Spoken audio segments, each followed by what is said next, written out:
হে মহামান্য সজ্জনসকল, গৌৰীবল্লভ ক্ষেত্ৰ নামঘৰৰ উদ্যোগত আৰু স্থানীয় ভক্তপ্ৰাণ ৰাইজৰ সহযোগত শ্ৰীমদ ভাগৱত পাঠ ব্যাখ্যা অনুষ্ঠানৰ বাৰ্ষিক নাম প্ৰসংগ আৰু ভাওনা প্ৰদৰ্শনৰ এই বৰ্ণাঢ্য কাৰ্যসূচীৰ লগত ৰজিতা হোৱাই আজি দ্বিতীয় দিনৰ সন্ধিয়া ভাগৱতৰ অমৃত কথা শ্ৰৱণ কীৰ্তন কৰাৰ উদ্দেশ্যে আপোনালোকে পঠাই হৈছে। এনেহে এটি অনুষ্ঠান আয়োজন কৰা বৰ সহজ কথা নহয়। এই নামঘৰৰ লগত জড়িত ওচৰৰ পাজৰৰ সকলোৰে পূৰ্ণ সহযোগিতাত এই অনুষ্ঠান ভাগ সাফল্যমণ্ডিত হৈছে। আয়োজক সমিতিৰ ফালৰ পৰা সন্মানীয় মানিক চন্দ্ৰ দহোটীয়া প্ৰভু সভাপতি, পৱনী গোহাঁই বাপক কাৰ্যকৰী সভাপতি, যোগেশ্বৰ ভূঞা প্ৰভু কোষাধ্যক্ষ, ভাস্কৰ জ্যোতি বৰা আৰু ত্ৰিদীপ গগৈ বাপক যুটীয়া সম্পাদক, বিজয় বৰা বাপক সহকাৰী সম্পাদকে মুখ্য কৰি বহু ভগৱত বৈষ্ণৱৰ দায় দায়িত্ব অৰ্পণ কৰি আজি অনুষ্ঠান ভাগ সাফল্যমণ্ডিত কৰা হৈছে। মোৰ শহীদৰ ককাইদেউ তুল্য পৰেশ দহোটীয়া প্ৰভুৰ সংযোগে বাৰ্তালাপ কৰি লগতে কালুগাঁও অঞ্চলৰ নিবাসী মোৰ ককাইদেউ তুল্য বহু দুৱৰা বাপৰ আমন্ত্ৰণ মৰ্মে আজি আপোনালোকৰ শ্ৰীমুখ দেখাৰ সৌভাগ্য হ'ল। গতিকে এই এমাহতে সমস্তজনৰ চৰণত এই দাসে পুনৰবাৰ সেৱা জনাইছোঁ। আজি আমি এই নামঘৰত উপবিষ্ট হোৱা মূল কাৰণ হ'ল পৰম ব্ৰহ্ম ভগৱন্তৰ গুণনাম শ্ৰৱণ আৰু কীৰ্তন কৰা। আমি ভগৱন্তৰ গুণনাম কিয় শ্ৰৱণ আৰু কীৰ্তন কৰিব লাগে? ভগৱন্তৰ গুণনাম শ্ৰৱণ আৰু কীৰ্তন কৰিব লাগে বুলি আমাৰ মা দেউতা, ভকত বৈষ্ণৱ, সমাজৰ অগ্ৰজসকলে আমাক এই কাৰণেই কৈছে যে কৃষ্ণ নাম বিনে নাহি আনন্দ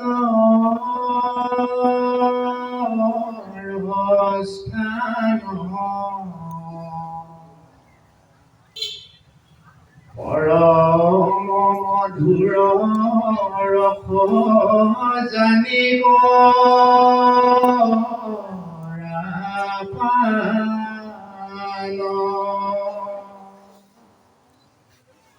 আমাৰ প্ৰত্যেকজন মানুহকে ঈশ্বৰৰ নাম আমাৰ অগ্ৰজসকলে এই কাৰণেই শ্ৰৱণ কীৰ্তন কৰিবলৈ কৈছে যে কৃষ্ণ নাম বিনে নাহি আনন্দৰ স্থান।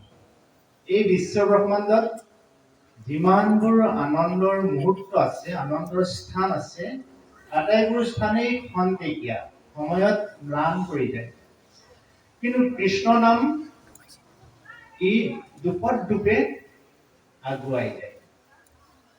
গতিকে প্ৰত্যেকজন পিতৃ মাতৃয়ে যেনেকে নিজৰ সন্তানটো উন্নতি হোৱাটো বিচাৰে, তেনেকে সাধু সন্ত মহন্তসকলে সমগ্ৰ মানৱ জাতিৰ কল্যাণ হোৱাটো বিচাৰে। সেইকাৰণে আমি সকলো মানৱ জাতিৰ ঈশ্বৰৰ নাম শ্ৰৱণ কীৰ্তন কৰিবলৈ সুবিধা হওক বুলি ভকতসকলে আমাক আহ্বান কৰে। এইখিনিৰে এটা কথা,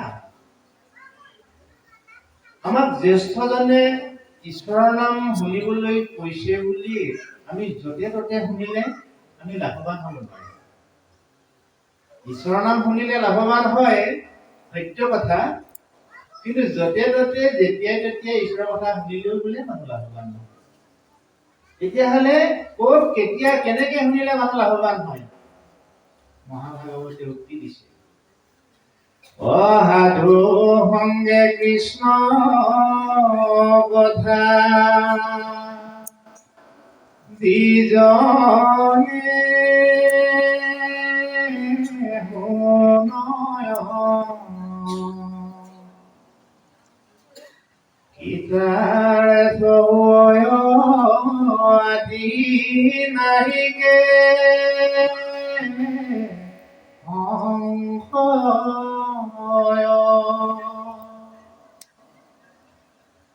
যিসকল বুদ্ধিমান মানুহ, যিসকল চতুৰ মানুহ, সেই মানুহবিলাকে সাধুৰ সংগত আহি ঈশ্বৰৰ কথা যদি শুনে, তেওঁৰ জীৱনত কৃতাৰ্থ হ'ব, কৃতাৰ্থ হ'ব। গতিকে আমি এই স্থানত উপবিষ্ট হোৱা প্ৰত্যেকজন মানুহেই সাধু মানুহ, চতুৰ মানুহ। গতিকে গাঁৱৰ গুণী জ্ঞানী সজ্জনসকল, নামঘৰীয়া, আমাৰ হাতোলা মেধিকে মুখ্য কৰি মোৰ সন্মানীয় সাংবাদিক বন্ধুসকল, ইউটিউবাৰসকল, সকলোলৈকে শ্ৰদ্ধা ভক্তি সেৱা জনাই আমি মহাভাগৱতৰ অমৃত কথাৰ আজিৰ অধ্যায়টিৰ ভিতৰচোৱালৈকে আমি পদাৰ্পণ কৰিছো। আমাৰ সন্মানীয় পাঠকদ্বয়ে শ্ৰীমদ ভাগৱত শাস্ত্ৰৰ চতুৰ্থ স্কন্ধ বৰ্ণনা কৰিছিল। এই মহাভাগৱতৰ 12টা স্কন্ধৰ ভিতৰত চতুৰ্থ স্কন্ধৰ লেখকজন হৈছে গুৰুজনৰ এজন প্ৰপন্ন শিষ্য শ্ৰী বিষ্ণু ভাৰত। তেখেতে ৰূপায়ণ কৰা এই অধ্যায়টিত এটি কাহিনীৰে আৰম্ভ কৰা হৈছে। কাহিনীটো আৰম্ভ হৈছে এজন ৰজাৰ পৰা। ৰজাজনৰ নাম হৈছে উত্তানপাদ ৰজা। সকলো সাধুসকলে মন কৰিব, আৰু বিশেষকৈ মোৰ সতীৰ্থ যুৱ বন্ধুসকলে কথাখিনি মন কৰিব। আজি অনুষ্ঠানটিত গুণী জ্ঞানী মোৰ দেউতা তুল্য, মাহঁতৰ সমবয়স্ক দাদা জ্যেষ্ঠসকলৰ পৰা আমি পৰামৰ্শ লওঁ, কিন্তু আমি বন্ধু আৰু অনুচৰক পৰামৰ্শ দিম, নহয়নে বাৰু? গতিকে বন্ধুসকলৰ যদি ভাগৱতৰ ওপৰত কিবা নুবুজা কথা থাকে, অনুচৰসকলৰ দেই, জ্যেষ্ঠসকলৰ কোৱা নাই, জ্যেষ্ঠসকলে বুজাই দিবলৈ ইয়াত সাজু আছে। কাৰণ মনৰ সংশয় ছেদ কৰিবই লাগিব, নহলে ইমান নিশাপুৰ আমি ইয়াত আহিছো, এইবাৰ আমাৰ লাভ হ'ব লাগিব নহয়। আপোনালোকেও ঘৰৰ লঘুবন কাটি কৰি আহিছে, প্ৰত্যেকজনৰে আমাৰ লাভৰ এটা টোপোলা লৈ আমি ঘৰলৈ যাব লাগিব। গতিকে আমি আশাবাদী, আপোনালোকৰ মনত যদি খুব কিবা জানিব লগা থাকে উপস্থাপন কৰিব পাৰিব। আমি বিষয়বস্তুৰ মাজলৈ সোমাইছো।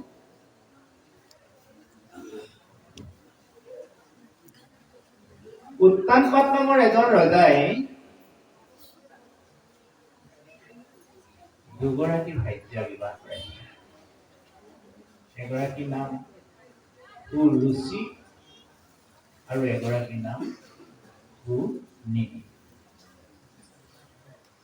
দুগৰাকী ভাৰ্যা বিবাহ কৰাটোত কোনো অপৰাধ নাই, যদি সমমৰ্যাদা দিব পৰা যায়। কিন্তু উত্তানপাদৰ ক্ষেত্ৰত তেওঁ সমমৰ্যাদাৰ প্ৰয়োগ কৰাত তেওঁ ব্যৰ্থ হল। কাৰণ ৰুচি, ৰুচি মানে কি? ৰুচি মানে প্ৰসাধনযুক্ত, দেখনীয়া, নহয়নে বাৰু? ৰোমান্টিকতা য'ত বেছি থাকে, সিয়ে ৰুচি সম্পন্ন।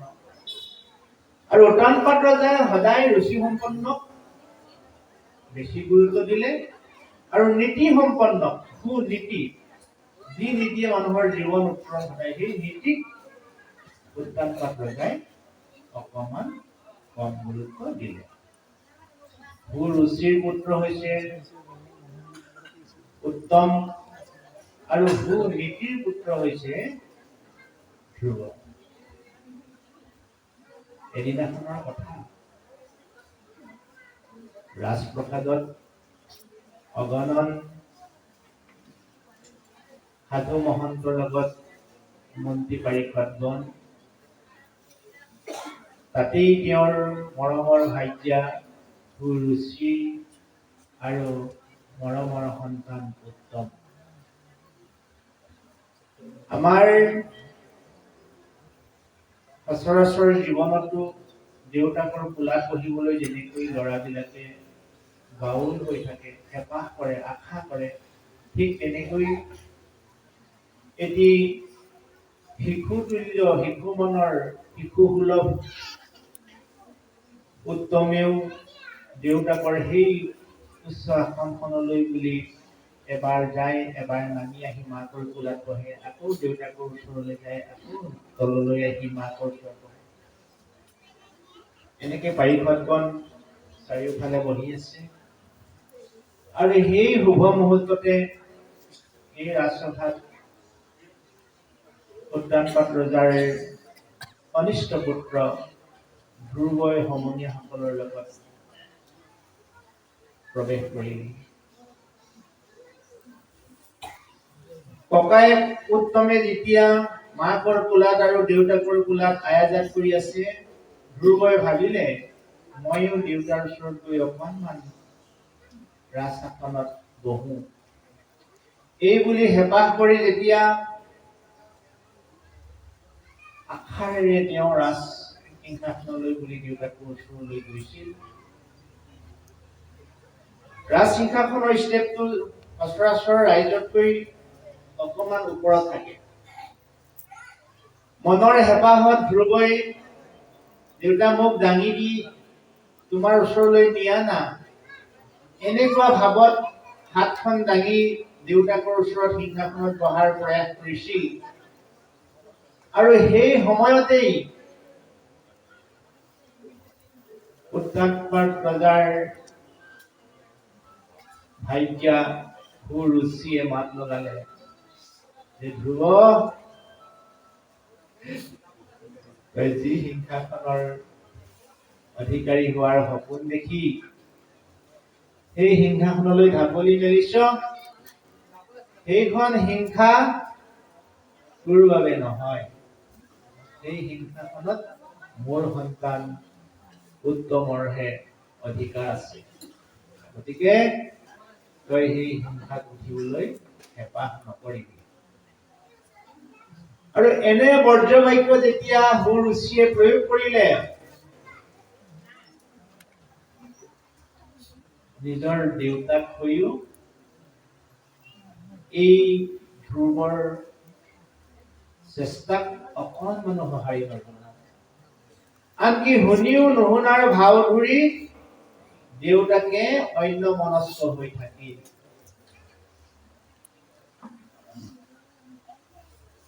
লাজ অপমানেৰে জৰ্জৰিত হল ধ্ৰুৱ। এবাৰ দেউতাকৰ মুখলৈ চাইছে, এবাৰ মাহীয়াই মুখলৈ চাইছে। উপায়ন্তৰ হৈ দুখ বেদনা বিষাদেৰে যেতিয়া জুমুৰি কৰি পৰিলে, তেতিয়া তাৰ পৰা লৰ মাৰি ওলাই আহিলে নিজৰ মাকৰ ওচৰলৈ আহি ইমানেই কান্দিলে, ইমানেই কান্দিলে, ইমানেই কান্দিলে যে মনৰ কথাখিনি কওঁ বুলিও কব পৰা নাই। আৰু এই বিশ্ব ব্ৰহ্মাণ্ডত এগৰাকী মাতৃৰ মনত কেতিয়া কষ্ট পায়? যেতিয়া সন্তানৰ বিপদ হয়, সন্তানৰ যেতিয়া অভাৱ হয়, সন্তানৰ যেতিয়া সমস্যা হয়, তেতিয়া মাতৃৰ মনত এক বুজাব নোৱাৰা বিষাদ বাস লয়। মাকে বুজিয়ে পোৱা নাই যে ল'ৰাটো কিয় কান্দিছে, কি হল। লগৰীয়া বিলাকে ধ্ৰুৱই নোপোৱা কাৰণে মাকৰ কথাখিনি কলে যে সেই মাতৃ, আমি আটাইখিনি লগ লাগি ৰাজপ্ৰসাদত প্ৰৱেশ কৰিছিলো। যি সময়ত উত্তমে দেউতাকৰ কোলাত বহি আছিল, সেই সময়ত ধ্ৰুৱইও সেই সিংহাসনলৈ বুলি হাত মেলিছিল আৰু দেউতাকে অকণো সঁহাৰি নজনালে। বৰঞ্চ মাহীয়াই এওঁক ককৰ্থনা কৰিলে, অপমান কৰিলে। আৰু সেই অপমানৰ দুখ সহিব নোৱাৰি তেওঁ বিনাই বিনাই কান্দিছে। মা, এইবুলি যেতিয়া আই সুনীতিক অৰ্থাৎ ধ্ৰুৱৰ মাতৃক লগৰীয়া বিলাকে বুজাই কলে, তেতিয়া সেই দৃঢ়মনা সুদূৰ প্ৰসাৰী গুণী জ্ঞানী মাতৃৰ সুনীতিয়ে ধ্ৰুৱক কেনেকৈ বুজাইছিল, এই কথাখিনি আজিৰ সমাজত আমাৰ বাবে অতিব প্ৰয়োজন। এগৰাকী মাতৃৰ প্ৰকৃত ভাৱনা কেনেকুৱা হ'ব লাগে, এই কথাখিনি এই অধ্যায়টিত খুব সুন্দৰকৈ বৰ্ণনা কৰা হৈছে। ধ্ৰুৱৰ মাতৃয়ে নিজৰ ল'ৰাটোক মৰমেৰে এই হাতখন এনেকে মূৰত মোহাৰি মোহাৰি ধুলাই ধুলাই কৈছিলে, বোপাই অহুৰুচি বুলিল যত হিত উপদেশ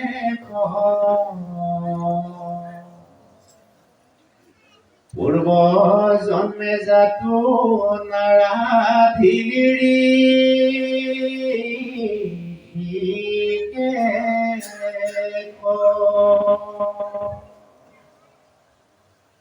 অহিকাৰণে দুৰ্ভগাৰ গৰ্ভে বলি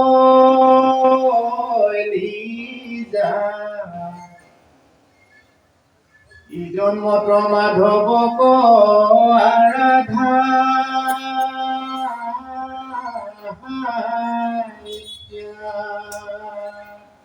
বোপাই তই বেজাৰ নকৰিবি, শুন তোক মাহীয়াই বেয়া কথা কোৱা নাই। বোপাই সুৰুচি বুলিল যত হিত উপদেশ পূৰ্ব জন্মে জাতো নাৰাধিলিৰি হিকে, সেইকাৰণে দুৰ্ভোগ আৰু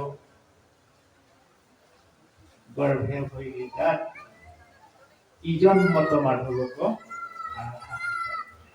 গতিকে বোপাই তই যদি পূৰ্বজন্মত ঈশ্বৰক আৰাধনা কৰিলিহেঁতেন, মোৰ দৰে দুৰ্ভগীয়া এগৰাকীৰ সন্তান তই নহলিহেঁতেন। গতিকে এতিয়াও সময় আছে বোপাই ইজন্মত মাধৱক আৰাধনা। কিয় এই জন্মত মাধৱক আৰাধনা কৰিব লাগে? কমল নয়ন এক নাৰায়ণ বিনে তুৰইতু দুখ খন্দাই বেকবাৰে গুণে যদিহে বাঞ্ছ বোপাই উত্তম সম্পত্তি ভজ দেৱে ভগত যদুপতি। অতি তাৎপৰ্যপূৰ্ণ এই বিষয়টি আমাৰ বিশেষকে মাতৃসকলে মন কৰিব লাগে। এই বিশ্ব ব্ৰহ্মাণ্ডত সন্তানে যদি বেছিকে গুৰুত্ব দিয়ে, নিজৰ মাকক বেছিকে গুৰুত্ব দিয়ে। বিশ্ব ব্ৰহ্মাণ্ডৰ সকলোৱে, অকল আমি মানুহৰ ক্ষেত্ৰতে নহয়, প্ৰতিটো জীৱৰে আপুনি চাবচোন, চৰাই পোৱালি এটাৰো যেতিয়া ভোক লাগি থাকে, এগৰাকী মাতৃয়ে তাক যতন লয়, সি বাপেকে যতন নলয়। গৰু পোৱালীয়েতো মাতৃয়ে মৰম কৰে। আমাৰ মানুহখিনি কথাৰ ক্ষেত্ৰতো তদ্ৰুপ কম নহয়। সন্তানে মাতৃৰ কথা বেছিকে গুৰুত্ব দিয়ে।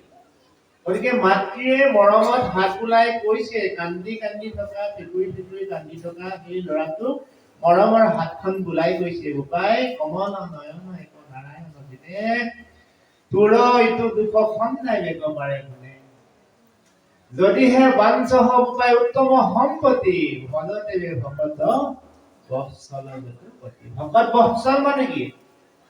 ভকত বৎসল মানে ভকতৰ আজ্ঞাবাহী। ভকতৰ আজ্ঞাবাহী কোন? যদুপতি। যদুপতি কোন? জগতৰ ঈশ্বৰ অনাদি অনন্ত শ্ৰী হৰি নাৰায়ণ, যি নাৰায়ণে এয়া শংখ চক্ৰ গদা পদ্মৰে বিভূষিত হৈ থাকে। চাৰি হাতে চাৰি অস্ত্ৰ কাৰ থাকে? জগতৰ ঈশ্বৰ নাৰায়ণৰ। আমাৰ ভকতসকলে তাকেই সুন্দৰকে বুজাইছে, শংখ চক্ৰ গদা পদ্ম। ভকত বৎসল, এই জগতৰ ঈশ্বৰজন ভকতৰ বৎসল, ভকতৰ আজ্ঞাবাহী। গতিকে ভকত বৎসল যদুপতিক যি মনুষ্যই ভজনা কৰে সেই মনুষ্যৰ জীৱনত দুখ দুৰ্দশা অপায় অমংগল বহু দূৰ আঁতৰত থাকিব। মোৰ বন্ধুসকলে কথাষাৰ গম পালেনে? আমি জীৱনত কিয় ঈশ্বৰক সেৱা কৰিব লাগে? আমাৰ অগ্ৰজসকলে জানে, জ্যেষ্ঠসকলে ভকতসকলে জানে ঈশ্বৰক কিয় সেৱা কৰিব লাগে। কিন্তু আমি অনৌসকলে এই কাৰণেই আজি অনুষ্ঠানলৈ আহি আমি কথাটো জানিব লাগিব যে আমি ঈশ্বৰক কিয় সেৱা কৰিব লাগে। আমি যদি ঈশ্বৰক সেৱা কৰোঁ তেতিয়াহ'লে আমাৰ জীৱন উত্তৰণ হ'ব। যিটো কাম আনে কৰিব নোৱাৰে সেই কামটো মই কৰিব পাৰিম। কেতিয়া পাৰিম? যদি মই ভগৱন্তক সন্তুষ্ট কৰিব পাৰিছো। আৰু ভগৱন্তক সন্তুষ্ট কৰিবলৈ হ'লে ভকতৰ যোগেদিহে সম্ভৱ হ'ব। ভকতৰ অবিহনে, সাধুৰ সংগৰ অবিহনে মানুহে ভগৱন্তক সন্তুষ্টি কৰিব পৰা নহ'ব। গতিকে সাধুৰ সংগৰ যোগেদি ভকত বৎসল ভগৱন্তক আৰাধনা কৰিব লাগিব। এই বুলি যেতিয়া মাতৃৰ মুখেৰে ধ্ৰুৱই গম পালে, তেতিয়া তেওঁৰ মনত এটা চিন্তা হ'ল যে কেনেকে তেওঁ ঈশ্বৰক আৰাধনা কৰিব। কিন্তু এটা কথা ঠিক,